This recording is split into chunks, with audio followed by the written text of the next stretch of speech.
But a lot of people have asked, why we really started getting in the trailer business, and I don't think our intent was to get in the trailer business. Our intent was originally to design a really nice aerodynamic trailer to haul our own Daytona Cobra coupe. Well, and I remember we were driving around the country going to other trailer manufacturers, and you were looking at what they had, as we were trying to find a trailer for ourselves. And I remember you would just walk out and shake your head and say, how come nobody in the trailer industry understands aerodynamics?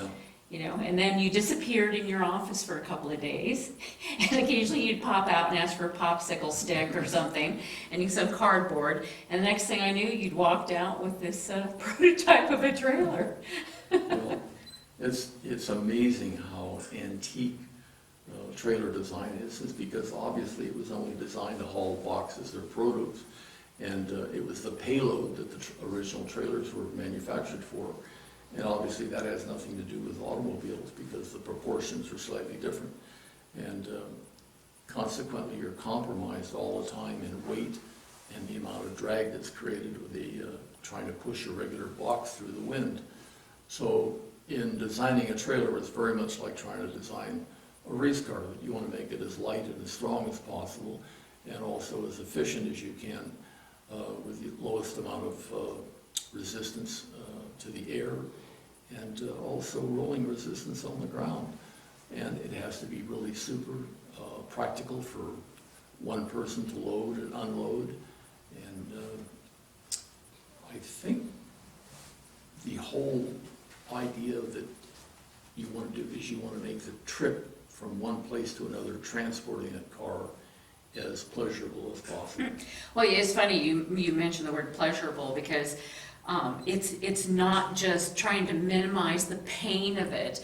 When you tow with an Aerovault, it actually is a pleasure. I get calls every week by someone saying they've just arrived at a certain track or a certain event and that they're rested. And they talk about how much fun they had every time they stopped at a fuel station. They can't get away for like a half an hour because everybody wants to talk to them about the trailer. So Right. it's just a pleasure to drive. That is the word. I think that once you've driven an Aerovault trailer for any distance at all and you realize how effortless it is to drive, especially if you're driving in crosswinds or headwinds, or you're driving on a two-lane road passing a lot of big 53-foot trailers and stuff, we're blowing a lot of wind around, and how little it affects the Aerovault, that you really begin to understand what an advantage it is to have good aerodynamics in a trailer. It's just night and day over a conventional trailer where you're pushing so much wind. Normally a standard square front trailer, when you get up to about 55 miles per hour, maybe 60, it'll automatically kick down a gear if you want to try to maintain that speed. Of course, your mileage drops off tremendously. So consequently, you're fighting it all the time because you can sense how much wind that you're pushing. With the Aerovault, it's just effortless. You can run the car, all day long, 75 to 80 if you want. In fact, our tires are N-rated tires, which are rated up to 87 miles per hour, so you can run all day long, much, much faster than you'd really feel comfortable with anything else. And I think that's the thing, comfort. Well, and one of the things that it had to happen to me a few times before I could actually believe it, was when I tow through an area that's experiencing high crosswinds, the tow vehicle I'm in is actually more stable when I'm towing the trailer than if I were to just drive through on my own. And I've mentioned this to other people, and they get the Aerovault, and they call immediately the first time after they've gone through a crosswind and said, I can't believe it, you were absolutely right. My vehicle is more stable when I'm passing trucks and going through a crosswind. So obviously the front end shape and size, frontal area, were important considerations when you designed an aerodynamic trailer. What was the second area that you looked at? Well, I think the first thing you have to look at is people say, well, did you, do this trailer in a wind tunnel? And you say, well, it's obviously impossible to really do it in a wind tunnel because it's the car that's towing the trailer that is going to determine really how efficient it is. What you're trying to do is collect all the turbulent air that comes off the towed vehicle and collect that air back and reattach it to the trailer that we've got. And that's why that whole rounded front end on the car is so superior to any car that's built with a diamond front or a slope front that has any angularity in it, because anytime the air hits that at any different angle, it's going to turbulate off that area and So what you're create a saying lot of is, drag. what you're saying is V-nose trailers are not aerodynamic. No, you'd think that they would have great penetration and in an absolutely straight line, maybe so, but then the air gets back to the point where it transitions to the flat side and it begins to create turbulence again. That's why on our cars where it's completely round, the air stays attached. Well, I remember you, when you first saw the V-nose trailers, you were like, air is not impressed by sharp corners. Right. Was the thing you said. But the other area that you learned in your experience that was important to aerodynamics was the underside. Oh, yeah, that was really important. The Aerovault is fully skinned underneath, it's totally smooth. And the reason That's for amazing. that is I've met John Pointer, who was the aerodynamicist who worked on the Chrysler Superbirds, the ones with the real high wing on the back end on it. And he was at that time working on the first Chrysler minivans, which is a real advance designed for Chrysler at the time. But I said, John, it's, can't be quite as exciting as working on the Superbirds. He says, well, it's actually quite a challenge. And I said, well, why is that? He says, well, you wouldn't believe it, but he says the most unaerodynamic thing on that trailer is the rear axle, because it's a front-wheel drive van, but they have this rear axle hanging down in the rear, and that's when the light went on, because that's the way most trailers are. They have this axle hanging down in the rear, plus all of the ununiform shape underneath, which creates tremendous turbulence underneath. Well, and some even tow the ramps down underneath. And I'm Right. like, oh no, stop adding stuff down underneath there. Yeah. All that air is catching on to the tubing of the chassis, to the axle, to ramps, whatever you're sticking under there. You think, oh, free space. Yeah. It's not. It's twisting and turning that trailer around. It's really making it a handling nightmare. So people that, look at trailers superficially, they don't realize that, the air underneath the trailer is just every bit as important as what's going over the top. So even though we have a weight penalty in putting some, belly pan on the trailer, it really pays off in smoothness on the highway. And it's as beautiful underneath as it is on top. Yeah. In fact, when we build the trailers over here, the first thing that we do after we've got the main chassis assembled is we make the underside of the car up on the table, on the assembly table, and get that all built, and that's taken off, and then later, after the whole trailer is back right side up, that is reattached underneath, so everything is fitted very carefully underneath the trailer. Yeah, amazing. Yeah. So the aerodynamics are just superior. The other thing I wanted to mention, because this is just brilliant, and it gets back to your race car knowledge, is semi-monocoque design. What does that mean? Right.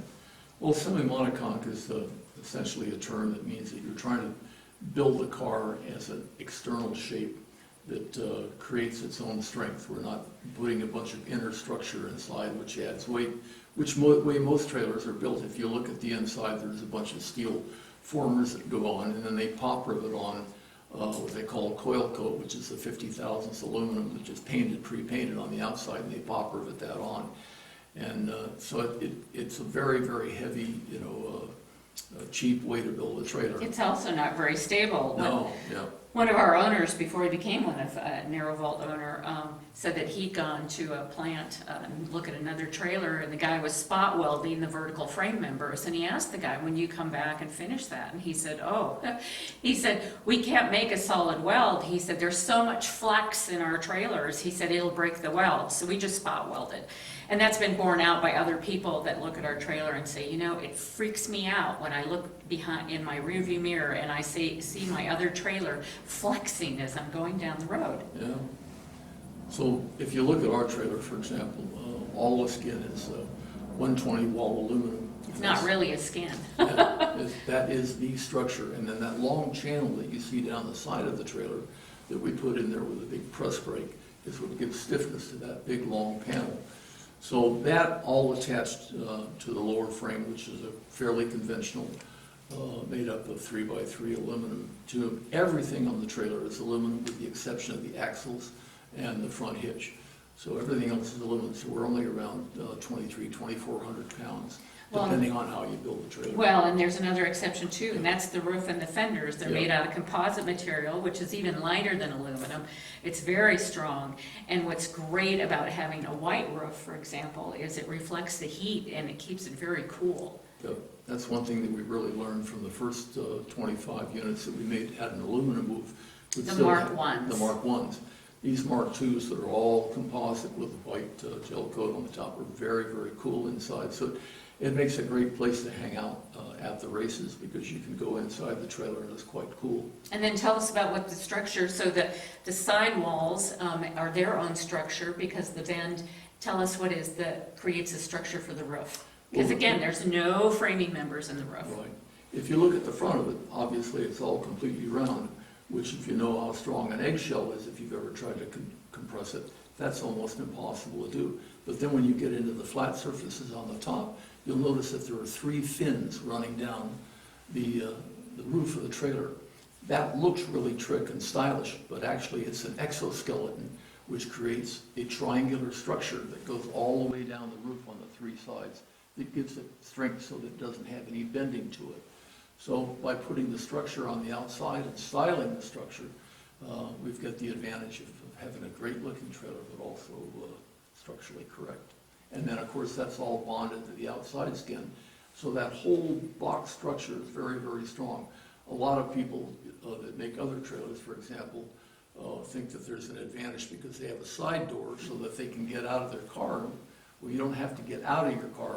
Our trailers are towed in with a remote controlled electric winch. But by keeping that structure all solid all the way around, it makes the trailer much, much stronger. Well, it's like a coupe versus a convertible. Yep, you know, so, absolutely, yeah. So the other thing I wanted to mention was construction.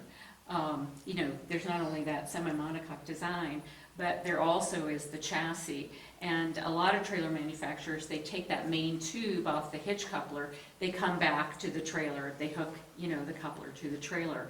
We take that main beam and come all the way down past into the axle area.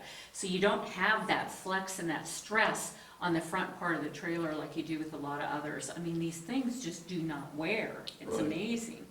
And of course, because it's all 3x3 structure all welded together, and then on top of that, we've got more 120 wall on the top, which becomes all the webbing that strengthens that. And then For the floor. And then that's the floor, and then underneath we have the belly pan. So that 3x3 is sandwiched between 2 flat sections of aluminum, which makes it an extremely strong base structure. You wouldn't even need all these side walls and the top and everything on it. But by adding all that, it gives them tremendous extra structure.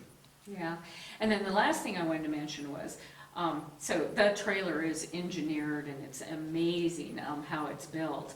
But because we built the first trailer for ourselves and we Yeah. had no intention of going into the trailer business, we built it the way we wanted to have it built, and it comes with a winch, with a remote control fob, so as Peter said, you don't have to get out of your car. And once you start winching in and out your car, you'll realize how kind of prehistoric it is to be driving your car in and out. You're just in total control with that. Comes with 15-inch wheels and tires, as Peter mentioned, N-speed rated tires.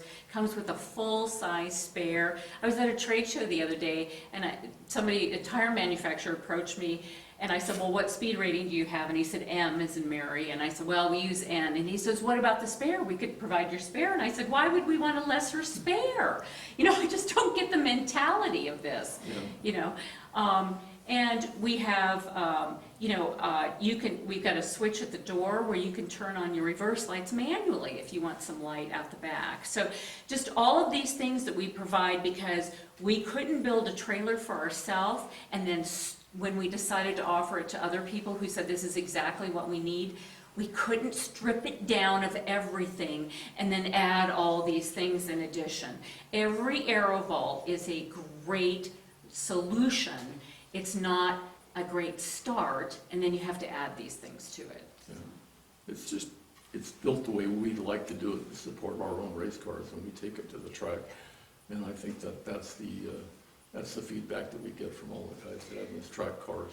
And again, the advantage of being able to winch the car in automatically is if you go to the track and you have a problem with a blown engine or blown gearbox or suspension or whatever, you can't drive that into your trailer. You have to be able to push it in, or you have to can winch it in the way we put it in, and it really saves a real hassle on maintenance, Well, and of course, your focus is always race cars, track Right, cars, going to the right. track.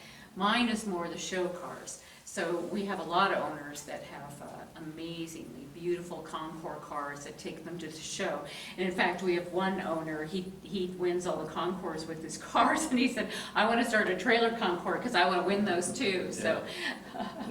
so yeah, I love car season because every single week I get The stories. man. I get text messages, I get phone calls, I get emails with great pictures and great stories.